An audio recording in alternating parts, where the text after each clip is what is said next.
ഇപ്പോൾ ടെലിഫോൺ ലൈനിൽ SP ദീപക് തന്നെയുണ്ട്, CPIM നേതാവ്.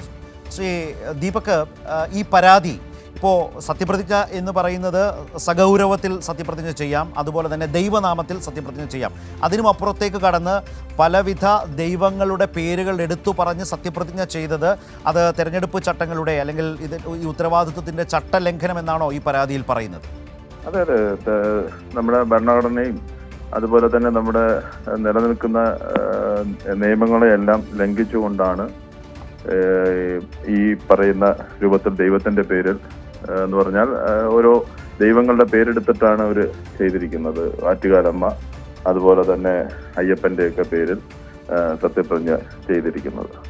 അത് അങ്ങനെ ചെയ്യാൻ പാടില്ല എന്നുള്ളത് ബഹുമാനപ്പെട്ട സുപ്രീം കോടതി തന്നെ അതുപോലെ തന്നെ മറ്റ് നിരവധി കേസുകളിൽ പറഞ്ഞിട്ടുണ്ട്.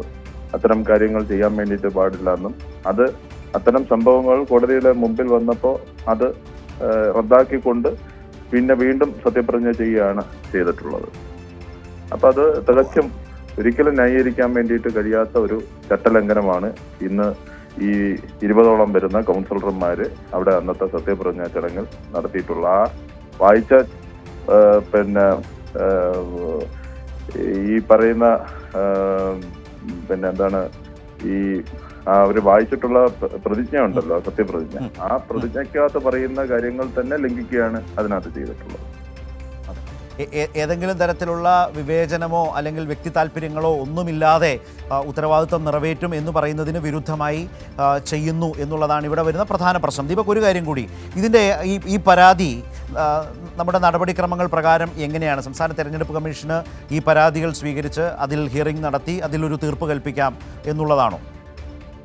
സ്വാഭാവികമായിട്ട് തെരഞ്ഞെടുപ്പ് കമ്മീഷനാണ്, സംസ്ഥാന തെരഞ്ഞെടുപ്പ് കമ്മീഷനാണ് ഇതിനെ സംബന്ധിച്ച് പ്രാഥമികമായിട്ടുള്ള ഒരു പരിശോധന നടത്തി തീരുമാനമെടുക്കേണ്ടത്. ഞങ്ങൾ ഇതിനെ സംബന്ധിച്ചുള്ള വീഡിയോ ക്ലിപ്പിംഗ് ഉൾപ്പെടെയുള്ള ഇതിന്റെ നിയമങ്ങളെ സംബന്ധിച്ചതൊക്കെ തന്നെ ഇന്നലെ തന്നെ പിന്നെ ഈ തെരഞ്ഞെടുപ്പ് കമ്മീഷന്റെ മുമ്പിൽ ഹാജരാക്കിയിട്ടുണ്ട്. അപ്പൊ അവര് പരിശോധന നടത്തിയിട്ട് അതിനകത്ത് ഒരു തീരുമാനം എടുക്കുകയാണ് ചെയ്യേണ്ടത്. ചട്ടലംഘനമായിട്ട് കാര്യങ്ങൾ തുടരാൻ വേണ്ടിയിട്ട് കഴിയില്ല എന്നുള്ളതാണ്. അത് നാളെ നടക്കുന്ന മേയർ തെരഞ്ഞെടുപ്പ് ഉൾപ്പെടെയുള്ള കാര്യങ്ങൾ നടക്കുന്നതിന് മുമ്പ് തന്നെ തെരഞ്ഞെടുപ്പ് കമ്മീഷൻ ഇതിനെ സംബന്ധിച്ച് ഒരു തീരുമാനം എടുക്കേണ്ടതാണ്. അത് അങ്ങനെയാണെങ്കിൽ അതൊരു പ്രത്യേകമായ സാഹചര്യം തിരുവനന്തപുരത്ത് രൂപപ്പെടുകയും ചെയ്യല്ലോ. കാരണം 20ഓളം കൗൺസിലർമാരാണ് ഈ പരാതിയിൽ, ദീപകിൻ്റെ പരാതിയിൽ പറയുന്നത് പ്രകാരം ചട്ടവിരുദ്ധമായി സത്യപ്രതിജ്ഞ ചെയ്തത്. അങ്ങനെ സത്യപ്രതിജ്ഞ ചെയ്ത് ആ ചുമതലയിലേക്ക് വന്ന കൗൺസിലർമാർ ആ ചുമതല നിർവഹിക്കാൻ നിയമപരമായി അർഹരല്ല എന്നാണല്ലോ പറയുന്നത്. അങ്ങനെയാണെങ്കിൽ അർഹതയില്ല. അങ്ങനെയാണെങ്കിൽ നാളെ ഇവരുടെ ഈ കോർപ്പറേഷൻ കൗൺസിൽ യോഗത്തിലെ പങ്കാളിത്തം, മേയർ തെരഞ്ഞെടുപ്പിൽ പങ്കെടുക്കുന്നതടക്കം ചോദ്യം ചെയ്യുകയാണോ?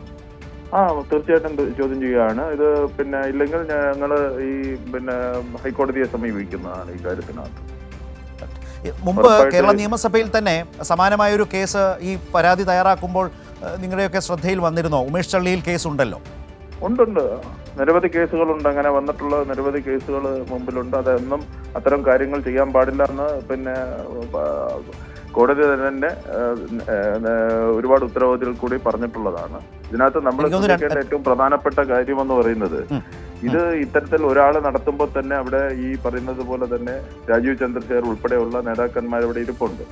അവര് ഇത്തരം ചട്ടലംഘനം നടക്കുമ്പോൾ അപ്പൊ തന്നെ അതിനെ തിരുത്തിക്കുന്നതിന് വേണ്ടിയിട്ടുള്ള നടപടികൾ എടുക്കുകയാണ് യഥാർത്ഥത്തിൽ ചെയ്യേണ്ടിയിരുന്നത്. അത് പ്രോത്സാഹിപ്പിക്കുകയാണ്, കൈയടിച്ച് പ്രോത്സാഹിപ്പിക്കുകയാണ് അവർ ചെയ്തിട്ടുള്ളത്. അത് തീർച്ചയായിട്ടും ഈ പറയുന്ന കണക്ക് ഭരണഘടനാ വിരുദ്ധമായിട്ടുള്ള പ്രവർത്തനങ്ങളും നിയമലംഘനങ്ങളുമാണ് അവിടെ നടന്നിട്ടുള്ളത്. ഇതിൽ ഈ പറഞ്ഞ 20 കൗൺസിലർമാരിൽ BJP കോൺഗ്രസ് കൗൺസിലർമാരും 2 പാർട്ടികളുടെയും കൗൺസിലർമാരുണ്ടല്ലേ? അതെ, 2 പാർട്ടിയുടെ കൗൺസിലർമാരും ഉണ്ട് അതിനകത്ത്.